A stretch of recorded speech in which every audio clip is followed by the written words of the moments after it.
Example ಇಲ್ಲ sir, ವೃತ್ತ ಒಳಗೆ ಎಷ್ಟು ಬಿ ವೃತ್ತಗಳು ಎಳಿಬೋದ್ರಿ. ಆಮೇಲೆ ಇಲ್ಲೊಂದು ವೃತ್ತ ಕೇಂದ್ರ ಸಿಗ್ತದೆ ಎಳಿ ಬಳಕೆ. ವೃತ್ತ ಕೇಂದ್ರದಿಂದ ಪರಿಧಿಗೆ ಎಳೆದಿರುವ ರೇಖೆಯನ್ನು ತ್ರಿಜ್ಯ ಅಂತ ಅಂತಾರೆ. ತ್ರಿಜ್ಯ ಇಂಗ್ಲಿಷ್ ಒಳಗೆ ಆರ್ ಅಂತ ಗುರುತಿಸ್ತಾರೆ. ಆಮೇಲೆ ವೃತ್ತ ಕೇಂದ್ರದಿಂದ ಮತ್ತು ಪರಿಧಿಗೆ ಎಳೆದಿರುವ ರೇಖೆಯನ್ನು ತ್ರಿಜ್ಯನೇ ಅಂತಾರೆ. ಆಮೇಲೆ ಇಲ್ಲಿ ಆರ್ ಅಂತ ಕೊಡ್ತಾರೆ. ಎರಡು ರೇಖೆಗಳು ಸೇರಿಕೆ ನಮ್ಗೆ ವ್ಯಾಸ ಸಿಗ್ತದ್ರಿ.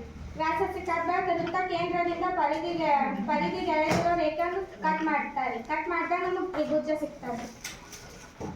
ತ್ರಿಭುಜ ಸಿಕ್ಕಾದ್ಮೇಲೆ ಇನ್ನೊಂದು ರೇಖೆ ಇದು ಪರಿಧಿ ಪರಿಧಿಗೆ ಎಳೆದಿರುವ ರೇಖೆಯನ್ನು ಕಟ್ ಮಾಡ್ತಾರೆ. ಇಲ್ಲೊಂದು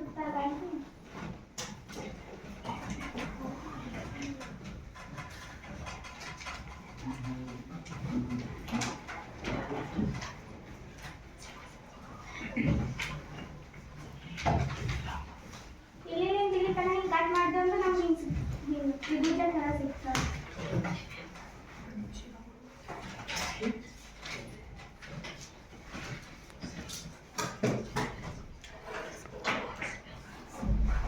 ಇದು ನಮಗೆ ಪರಿಧಿ ಅಂತ ಸಿಕ್ಕಿರ್ತದೆ. ಇದು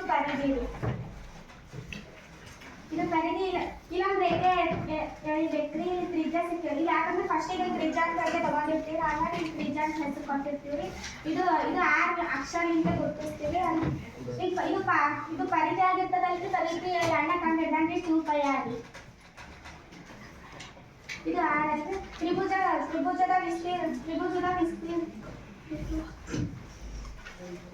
ವಿಸ್ತೀರ್ಣ 1/2 ಇಂಟು ಪಾದ ಇಂಟು ಎತ್ತರ.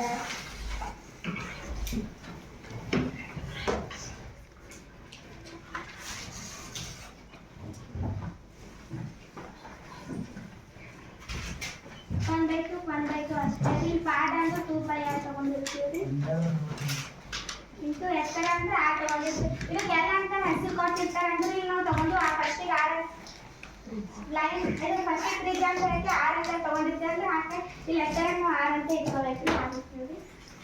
ಅಲ್ಲ ಈಗ ಏನಿಲ್ಲ ಅಂದ್ರೆ 1 ಇರ್ತದ್ರಿ. ಇದು 2 ಕ್ಯಾನ್ಸಲ್ ಆಗ್ತದ್ರಿ. ಅಲ್ಲಿ ಬರೀ ನಮ್ಗೆ 5 ಆರ್ ಸಿಗ್ತದ್ರಿ. Into R 5 R into R square ಆಗ್ತದ್ರಿ. ಅಂದ್ರೆ ನಾವು ಒಂದು ಏನ್ ತಿಳ್ಕೊಬೇಕಂದ್ರೆ ವೃತ್ತ ಒಳಗೆ ತ್ರಿಭುಜ ಸಿಗ್ತದ